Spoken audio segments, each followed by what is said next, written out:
तेहतीस हत्तींचे बळ असणारे, त्रस्त मुघलांना करणारे, तिन्ही जग जाणणारे, शिस्त प्रिय वाणी तदेत जी जिजाऊंचे पुत्र, महाराष्ट्राची शान, रयतेचा राजा, जनतेचा राजा, परमपवित्र माझ्या या मातृभूमीला पहिल्यांदा नमस्कार. मी धनश्री लक्ष्मण मुंडे. आज मी आपल्या समोर अशा एका महान व्यक्तीबद्दल बोलणार. मला नाही, तुम्हाला नाही, तर संपूर्ण जगाला अभिमान आहे.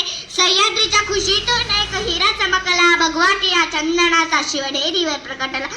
हातात घेऊन तलवार शत्रूंवर गरजला, महाराष्ट्र कसा एकच राजा होऊन गेला. मित्र गर्जना झाली आणि 19 फेब्रुवारी 1630 रोजी शिवनेरीवर एक तारा चमकला आणि जिजाऊंच्या पोटी एक सिंह जन्मला. मानाचा मुद्रा करते छत्रपती शिवाजी महाराजांना, ज्यांनी मराठी मातीत भगवा झेंडा रोवला. माझे शब्दरूपी ओंजळ स्वीकारले, याबद्दल तुम्हा पुन्हा धन्यवाद देते आणि व्यासपीठाची रजा घेते. जय हिंद, जय महाराष्ट्र. आजच्या बालसभेचे अध्यक्ष, आदरणीय मुख्याध्यापक, उपस्थित गुरुजन आणि माझ्या प्रिय बालमित्रांनो, मी आज शहीद भगतसिंग यांच्याविषयी 2 शब्द बोलणार आहे. तर तुम्ही नीट शांतपणे बसून ऐकून घ्यावे ही माझी विनंती. सर्वांना माझा नमस्कार. माझे नाव दत्तात्रय कृष्ण मुंडे आहे. मी आज शहीद भगतसिंग यांच्याविषयी 2 शब्द बोलणार आहे. लिहिली ज्यांनी रक्ताने स्वातंत्र्याची गाथा, त्या वीरांच्या चरणी ठेवतो मी माझा मता, ठेवतो मी माझा मता. सृष्ट माहिती, भगतसिंग हे भारताच्या इतिहासातील एक जलवंत नाव आहे. जारणीयवाला बाण हत्याकार्यामुळे त्यांनी आणि त्यांच्या साथीदारांनी अस्सा दिल्लीमध्ये बॉम्ब टाकला. तो कोणाला मारण्यासाठी नाही, तर इंग्रज बाह्य सरकारला जागी करण्यासाठी. मित्रांनो, आज आपण सर्वजण येथे एका खास कारणासाठी जमलो आहोत. आजच्या या बालसभेत मी अशा एका महान व्यक्तिमत्वाबद्दल बोलणार आहे, ज्यामुळे आज आपण मोकळा श्वास घेत आहोत. त्या महान स्वातंत्र्यवीराचे नाव आहे क्रांतिसिंह नाना पाटील. सतारी कंदी पेढा आणि सतारी तोरा प्रतिसरकाराचा ज्यांनी लावला तुरा. नाना पाटील हे एक धडाडीचे नेते होते. प्राथमिक शाळा इंदोपौडी या शाळेत बालसभा आयोजित करण्यात आली आहे. अध्यक्ष आणि मुख्याध्यापक वशिष्ठ वृंद यांना मी अशी विनंती करते की सावित्रीबाई, शिवाजी महाराज आणि जिजाऊ यांच्या प्रतिमेचे पूजन करावे.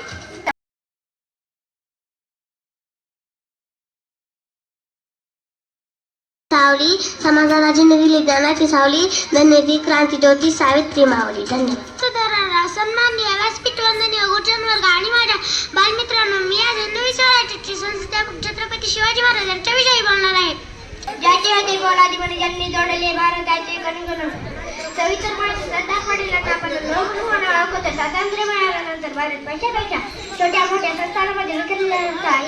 आजच्या या बालसभेत मला अशा महान व्यक्तीबद्दल बोलायचे आहे, ज्यामुळे आज आपण मोकळा श्वास घेत आहोत. त्या स्वातंत्र्यवीर आहेत सरोजिनी नायडू. शब्दातच होती ज्यांच्या जादू, शब्दातच होती ज्यांच्या जादू. त्या होत्या सरोजिनी नायडू.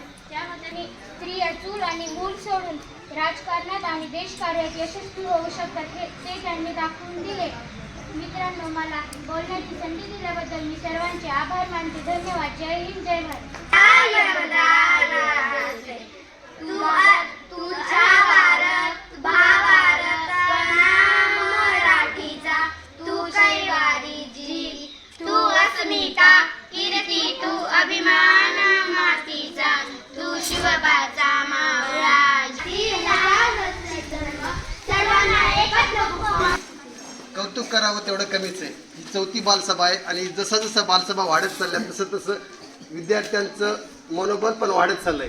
आज 4थीच्या विद्यार्थ्यांनी बालसभेचं उत्तम सूत्रसंचालन केलं, त्याबद्दल विद्यार्थी सूत्रसंचालन करणाऱ्या विद्यार्थ्यांचे पण आभार मानतो. आणि महामानवाचे तुम्ही विचार सर्वांना सांगितले आणि जाता जाता असं पण म्हणलात की त्यांचे विचार मी आत्मसात करेन, हे पण मला बरं वाटलं. तिच्या विद्यार्थ्यांनी अतिशय सुंदर असं बालसभेचं नियोजन आज केलेलं आहे.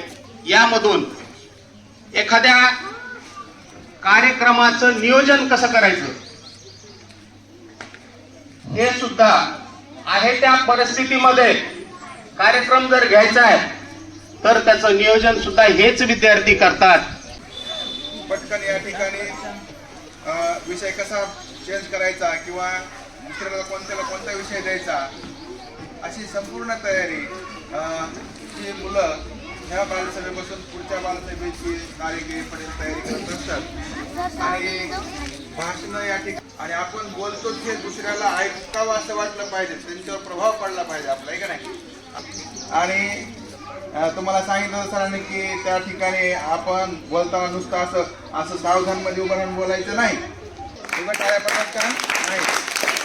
त्यासाठी जी आपली बालसभा होणार आहे त्या बालसभेला मी मोठ्या मुलींना 6वी आणि 7वी या मुलींना आवर्जून सांगणार आहे की त्यांनी या बालसभेची तयारी करताना, आपण लवकर येतात 9:30 येतो आपण शाळेमध्ये, आल्याच्या नंतर बरोबर खुर्च्या ठेवणं, फोटो ठेवणं आणि त्याभोवती व्यवस्थित आपल्या त्या फोटोच्या भोवती रांगोळी काढून एक हार बनवणं. हार बनवायला आपल्याला वेळ लागत नाही. हे मात्र आपण आता प्रत्येक कार्यक्रमाला त्यांचे आभार मानतो.